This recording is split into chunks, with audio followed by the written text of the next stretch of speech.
How's it going, everyone? Got quite a bit to talk about in this video. Want to squash a rumor right away regarding Assassin's Creed Mirage. Had spoken on it earlier today, but the Assassin's Creed Twitter account put out a clarification, so we'll talk about that. Also, speaking of squashing rumors, Assassin's Creed 1 was rumored to get a remake. It looks like that won't be happening either, as Ubisoft is dismissing that as well. CDPR is hinting at a full-on Cyberpunk 2077 sequel. We'll talk that at the end of this video, but first up, want to give Assassin's Creed Mirage some clarification. So the official Assassin's Creed Twitter account put out this. Following the announcement of Assassin's Creed Mirage, some store pages displayed the game for pre-orders with an adults-only ESRB rating. While the game is still pending rating, we want to reassure players that no real gambling or loot boxes are present in the game. So that was a very needed clarification for this game, because a lot of people thought that there was going to be some sort of gambling or loot boxes or some NFT attachment towards the game, and yeah, nice to see that being clarified. Hopefully the game is what it is, because remember, this game initially started off to be an expansion and then it transitioned into a full-on game release, but it's a $50 release, and they've been open about the fact the price of the game represents the fact that the game is of a smaller scale. So hopefully, you know, I can just spend my $50, I can have a solid 15 to 20 hour experience with the main story, and then I can be on my way with that, because if we did have some gambling element to it, I mean, that was one of my main issues with the newer Assassin's Creed games. Those games have a ton of microtransactions. Like, bro, double XP boost for $10?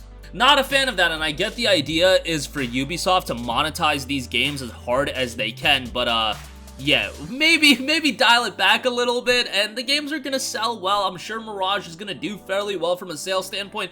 Assassin's Creed, Odyssey, Origins, and Valhalla seemingly have all done very well from a sales standpoint. I don't think we need all the microtransactions, but if you're gonna do microtransactions, let's not get into the territory of gambling or loot boxes, and it looks like with the case of Mirage, that won't be the case. And if anything, hopefully, if that was an idea in their head, Ubisoft has just seen the general reception to it and realized, okay, maybe let's push back on that idea a little bit. Not saying that was an idea, but if that was the case. Remember, like, Battlefront 2 got a lot of a backlash when that came out back in 2017. I want to say 2017, 2018, somewhere around that time period, and then they ultimately changed things up with that game as well, just because of the vitriol that came that way. Obviously, those were a little bit different in terms of, you know, gambling and whatnot, but yeah, an AO rating being related to gambling and loot boxes, that was definitely a red flag, but hopefully things will be fine with Mirage. They're gonna get $50 out of people anyway for that game, so yeah, hopefully everything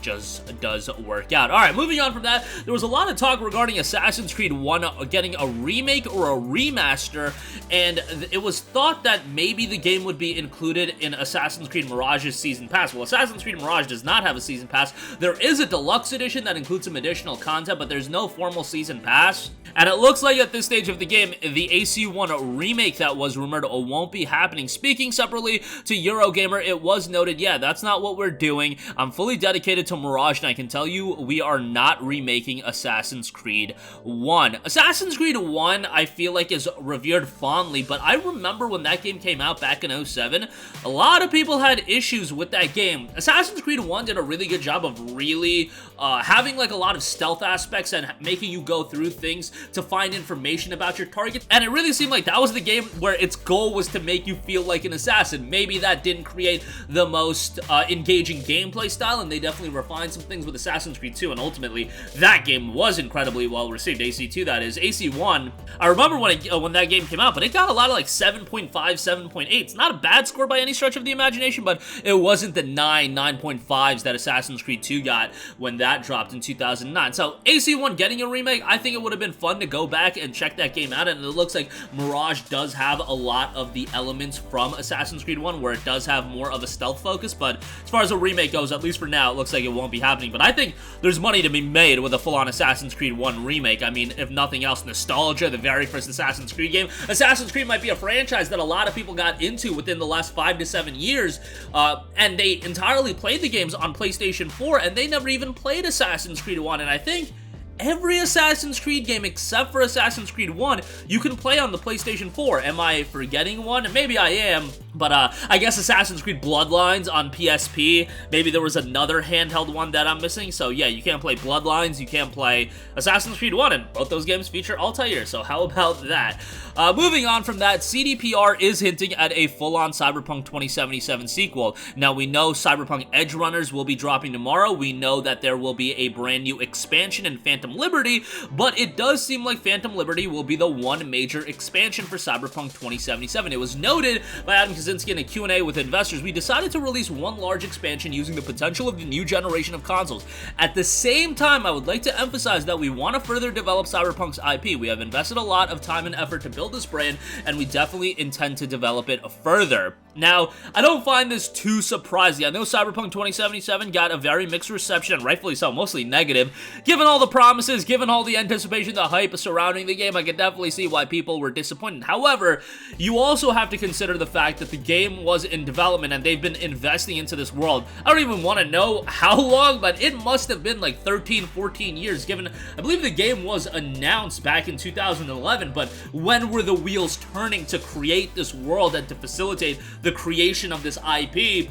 It must have gone back a good bit further than that. So we're talking maybe 2008, 2009, where, you know, the work was being done. So you're talking a huge investment, and even after the release of 2077, they have continued to invest in it. I think all of us were expecting the game to get updated, expecting the game to get expansions and whatnot, but they're also doing this anime series. They've partnered with Netflix, so that to me makes me think that they're investing into this world beyond just this 2077 game. And even with the negative reception initially, it's not like Cyberpunk was this complete failure from a commercial standpoint. No, it seemed like the game did pretty well, and ultimately it's a game that has been getting better and better. And you know, when you can find it on sale for sub 20 bucks, it's not a bad pickup. But I mentioned it before, but prior to the PlayStation 5 upgrade coming out, finding a deal on Cyberpunk 2077 was so easy, and we made a video when that game was available for $5, and it was readily available for $9.99. Now that the PS5 upgrade has come out,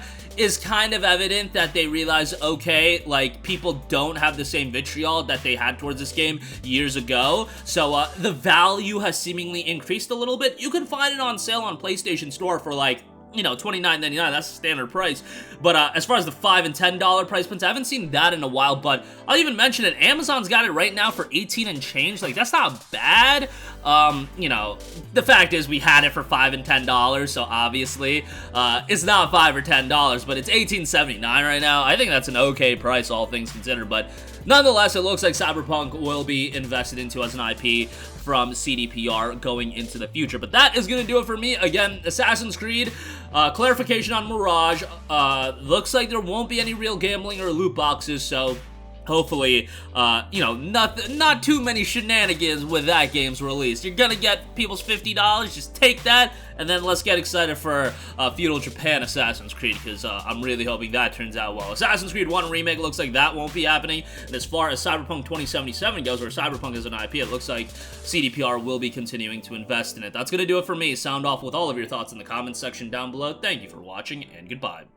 Hey guys, we hope you enjoyed the video, and if you did, make sure to hit the subscribe button, and if you're already subscribed, do us a favor and hit the bell icon. This way you'll be notified whenever we post a new video. That's the best way to keep up with all of our uploads, and we usually try to upload 2 videos a day. And with the bell icon hit, you'll be notified whenever we do upload a video. As always, thanks for watching.